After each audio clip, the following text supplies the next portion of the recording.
देना। हम तो तभी मानेंगे, देखिए आप अगर जगे हैं तो हम तभी मानेंगे कि आप जगे हैं जब आप सोते हुए को बगल वाले को जगा देंगे। अगर आपको उचित लगता है तो पड़ोसी को समझाइए और पड़ोसी समझेगा। अगर आपके समझाने का ढंग सही है तो पड़ोसी बिल्कुल समझेगा ये बिल्कुल सही है। तो आप लोगों को ये बात समझ में आई मुझे बुद्ध धर्म में क्यों जाना चाहिए।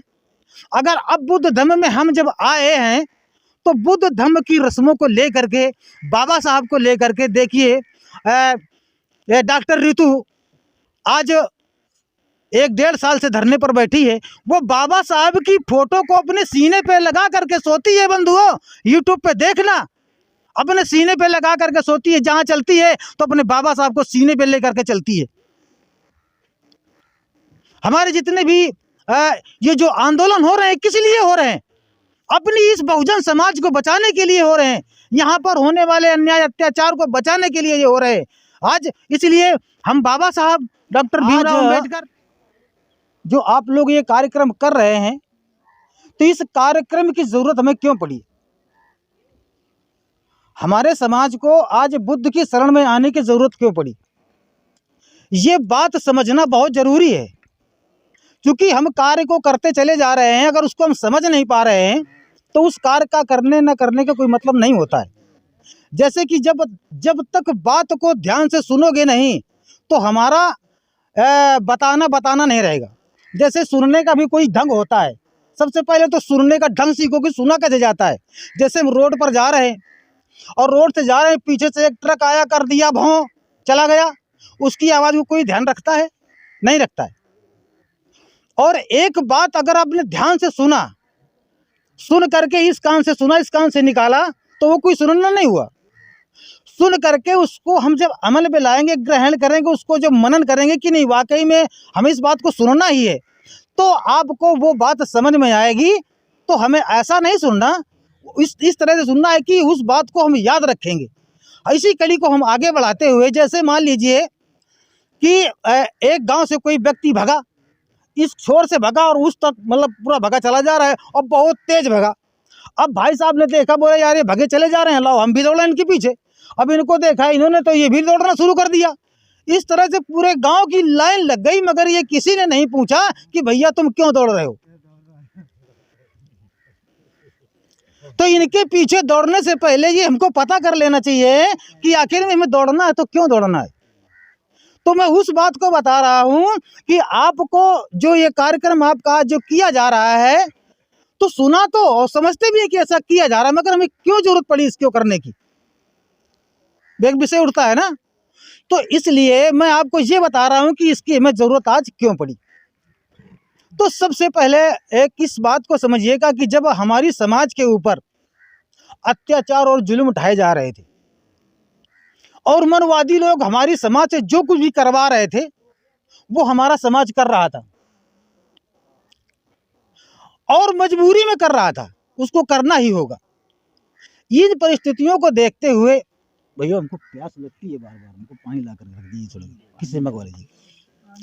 तो इस परिस्थिति को देखते हुए जब हमारे बाबा साहब यहाँ पर पैदा हुए और उन्होंने इस विषम परिस्थिति को देखा, तो इस पर उन्होंने आंदोलन किया, क्रांति की और पढ़े लिखे और उन्होंने हमारे लिए एक संविधान बना करके दिया। क्योंकि हमारा संविधान, हमारा समाज जब इस संविधान को पढ़ेगा तो उसको ज्ञान होगा।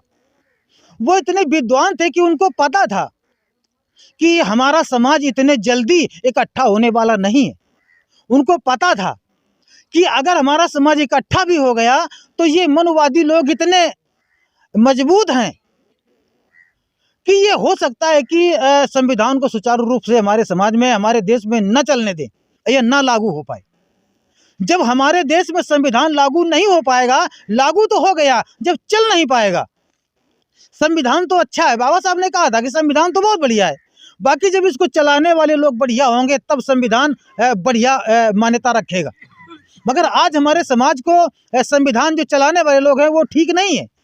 तो ये स्थिति हमारे बाबा साहब को पता थी कि एक दिन समाज, हमारे देश में, हमारे समाज में वो परिस्थिति आएगी कि ये हमारा संविधान जब ऐसे अराजक तत्वों के हाथ में चला जाएगा तब हमारा समाज फिर मारा जाएगा। और जब फिर मारा जाएगा तो इसके लिए कहीं बचने की कोई जगह नहीं बचेगी। फिर ये हमारा समाज कहाँ जाएगा? क्योंकि यहाँ पर जब मनुवाद का पूरा हमारा देश हो जाएगा और सारे देश में हमारा मनुवाद का राज फिर लग जाएगा, तो बताइए हमारे बहुजन समाज को कौन मानेगा? इसकी कौन सुनेगा? हमारा समाज फिर मारा जाएगा और फिर सताया जाएगा। आज वही दिन आज आने वाले हैं। तो बाबा साहब को ये पता था कि मुझे इसके लिए कुछ करना होगा, तब उन्होंने एक रास्ता निकाला था। ये रास्ता निकाला था कि अगर मैं बुद्ध धर्म में चला गया तो मुझे देख करके, क्योंकि पूर्वज हैं और पूर्वजों को जो जागरूक लोग हैं, जो जिंदा लोग हैं, कांशीराम साहब ने कहा था कि जिंदा को जगाया जाता है, मुर्दे तो जलाए जाते हैं।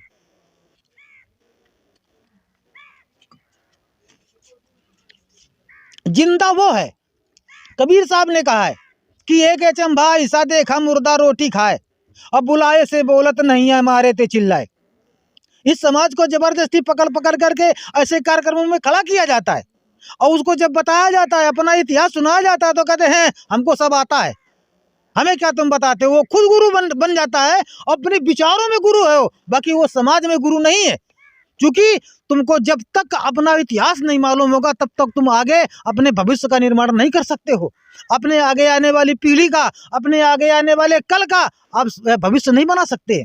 इसलिए सबसे पहले आपको इतिहास को जानना होगा कि हमें इनकी जरूरत आज क्यों पड़ी, हमारा समाज इनकी ओर आज क्यों भग रहा है, इसीलिए भग रहा है। तब बाबा साहब ने वहाँ पर लाखों की भीड़ में उन्होंने जो तो बुद्ध धम्म ग्रहण किया था। इसीलिए ग्रहण किया था कि आगे आने वाली जो हमारी पीढ़ी है वो पीढ़ी हमको याद करेगी, देखेगी, हमारा संविधान पढ़ेगी, हम इस धम्म पर जा रहे हैं। हमारा समाज हमें जब देखेगा तो इसी धम्म पर आएगा, और जब इस धम्म पर आएगा तो यहाँ इस बौद्ध धम्म में ढोंग, पाखंड, आडंबर ये कुछ नहीं है। साइंस और विज्ञान को लेकर के ये हमारा अपना ये धम्म चलता है। तो ये बात समझ में आई ना कि हमें बुद्ध धम्म में आने की जरूरत क्यों पड़ी। अब इसके बाद में संविधान हमारा ये कभी नहीं कहता, या आप छोटी सी मिसाल कर लीजिएगा कि जैसे हमारी गाय है या भैंस है या बकरी है, अगर उसका बच्चा मर जाता है तो क्या आप मानते हो कि भैंस अच्छे ढंग से लग जाएगी? विश्वास करते हैं आप? अगर गाय का बछड़ा मर जाए तो क्या आप मानते हो कि अच्छे ढंग से लग जाएगी? कि वो खुशियां मनाती है? बताइए कि जिस दिन भैंस का बच्चा, गाय का बच्चा मरेगा तो क्या भैंस और गाय का क्या डांस करती है? वो जानवर है, वो हकीकत पर है, वो उसी पॉइंट पर है जहां उसे होना चाहिए, क्योंकि उसका बच्चा मरा तो उसको कष्ट है। और हमारा ये समाज है कि इसको समझ में नहीं आता, मतलब ये बुद्धिमान है। कहते हैं कि इसके सभी जितने भी जीव हैं तो एक जीव में सब बुद्धि का ज्ञान कम है, तत्व कम है, और इसमें बुद्धि का तत्व जाता है ज्यादा है। तो इसका जब कोई घर का व्यक्ति मरता है तो डीजे बजाता है, डांस भी करता है, शराब भी पीता है। बोलिए उचित है? आप लोग सोचिए जरा कि हमारे घर में अगर मेरी माँ मर जाए, 2 दिन बाद सही, 4 दिन बाद सही, हम अगर डीजे बजाएं और हम पकवान खाएं, यार बड़े शर्म की बात है। ये हमारा बुद्ध धम्म नहीं कहता है। अगर हमारी माँ मरी है, हमारा बेटा मरा है, तो हमें उसके नाम पर 2 आंसू तो बहाना चाहिए, उसके नाम पर हमें शोक तो व्यक्त करना चाहिए। मानते हैं कि हाँ भाई कोई भूखा तो नहीं रहेगा। देखिए पापी पेट है कि ऐसा है कि आपका हाथ टूट जाए मगर दुश्मन का भरो, आंख फूट जाए मगर रेखा भरो, टांग टूट जाए मगर इसको भरना पड़ेगा।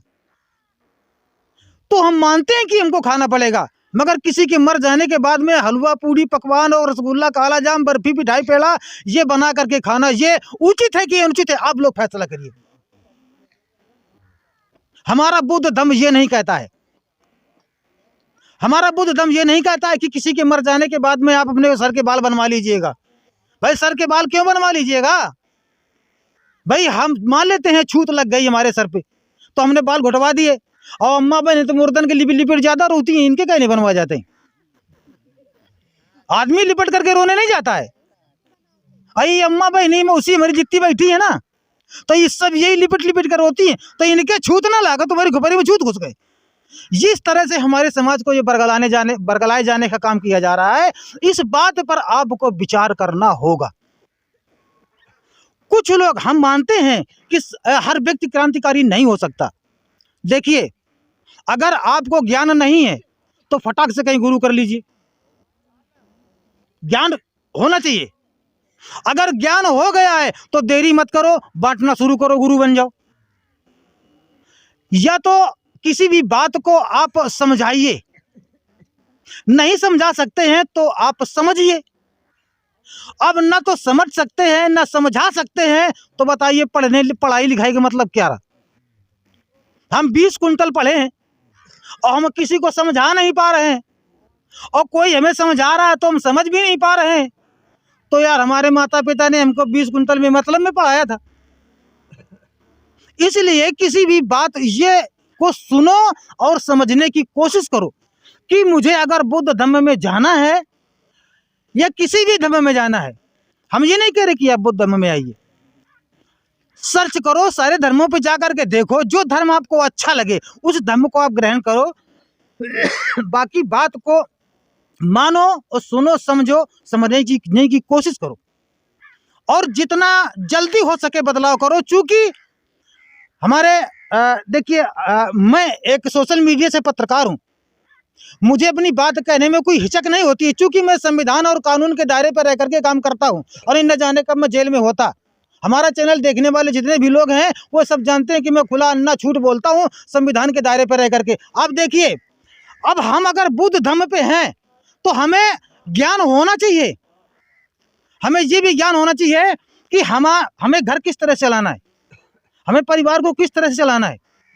तो जिस तरह से हमारा परिवार, उसी तरह से हमारा देश। हम अपने घर को नहीं बना पाए, अपने परिवार को नहीं बना पाए, तो हम इस देश को क्या बना पाएंगे।